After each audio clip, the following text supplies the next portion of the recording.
আজ সুপ্রিম কোর্টে এসআইআর সংক্রান্ত মামলা উঠেছিল। এসআইআর সংক্রান্ত মামলায় আজকে উঠেছে, দীর্ঘ সওয়াল পর্ব চলেছে। একদিকে কপিল সিব্বালের মতো দুটো আইনজীবী, অন্যদিকে কমিশনারের আইনজীবী।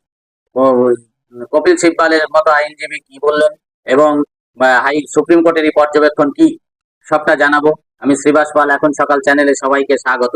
আজ সুপ্রিম কোর্টের সওয়াল পর্বে সব থেকে একটা পজিটিভ দিক উঠে এসেছে, সেটা হলো যাদের ভোট কাটা যাবে, যে সমস্ত জীবিত মানুষের ভোট কাটা যাবে, তারা বৈধ হোক অবৈধ হোক, জীবিত মানুষের ভোট যাদের কাটা যাবে তাদেরকে চিঠি করে জানানো হবে যে তারা কি জন্য তাদের ভোটটা কাটা গেছে, কি জন্য তাদের ভোট কাটা গেল, সেটা তাদেরকে জানিয়ে দেওয়া হবে।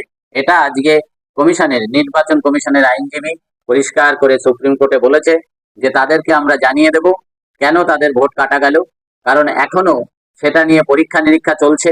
এই পরীক্ষা নিরীক্ষা শেষে আমরা তাদেরকে জানিয়ে দেব তাদের ভোট কেন কাটা গেল। যদি তাদের কাছে বৈধ নথি থাকে সেটা দিয়ে তারা বিএলওর কাছে জমা দিতে পারবে, জমা দিলে ফাইনাল লিস্টে তাদের নাম উঠে যাবে। বারবার কপিল সিব্বাল একটা কথা বলবার চেষ্টা করেছে যে আমার কাছে মানে ভোটারের কাছে আধার কার্ড আছে, ভোটার কার্ড আছে, রেশন কার্ড আছে, প্যান কার্ড আছে, এগুলোতে কেন বৈধতা দেওয়া হচ্ছে না।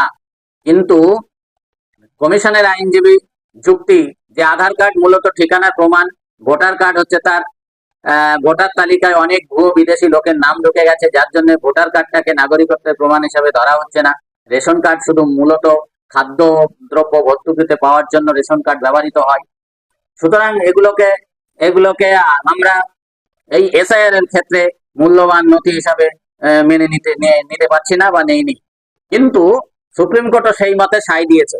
সুপ্রিম কোর্টও বলল যে ঠিকই তো, এগুলো আপনাদের কাছে আছে, মেনে নিলাম, কিন্তু আপনাদের যে 11টা নথি দেওয়া হয়েছে, আপনাদের যে 11টা নথি বলা হয়েছে দিতে, তার মধ্যে একটি নথিও কি আপনাদের নেই যে আপনারা সেটা দিতে পারছেন না? এগুলো আছে, ঠিক আছে, আধার আছে, ভোটার আছে, প্যান আছে, সব ঠিক আছে, কিন্তু যে 11টা নথি চাওয়া হয়েছে, আপনি যদি সঠিক ভারতীয় হন তাহলে 11টা নথির মধ্যে একটা নথি অন্তত আপনার কাছে থাকবে। তা আপনারা সেটা দিতে পারছেন না কেন? সেটা দিলেই তো সমস্যা মিটে যায়। তার মানে সুপ্রিম কোর্টও আধার, ভোটার, প্যানকে বা রেশন কার্ডকে নাগরিকত্ব প্রমাণের নথি হিসাবে ধরতে চাইছেন না।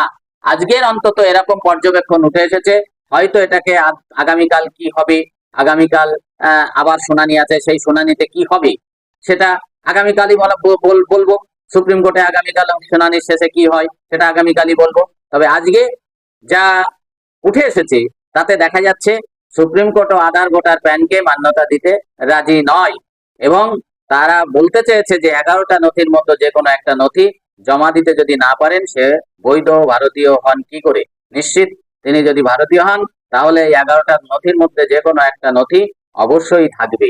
সুতরাং একটা পজিটিভ দিক যেটা উঠে এসেছে সেটা নির্বাচন কমিশন জানিয়েছে যে অবশ্যই চিঠি করে জানানো হবে। ভালো থাকুন, সুস্থ থাকুন, ধন্যবাদ সবাইকে।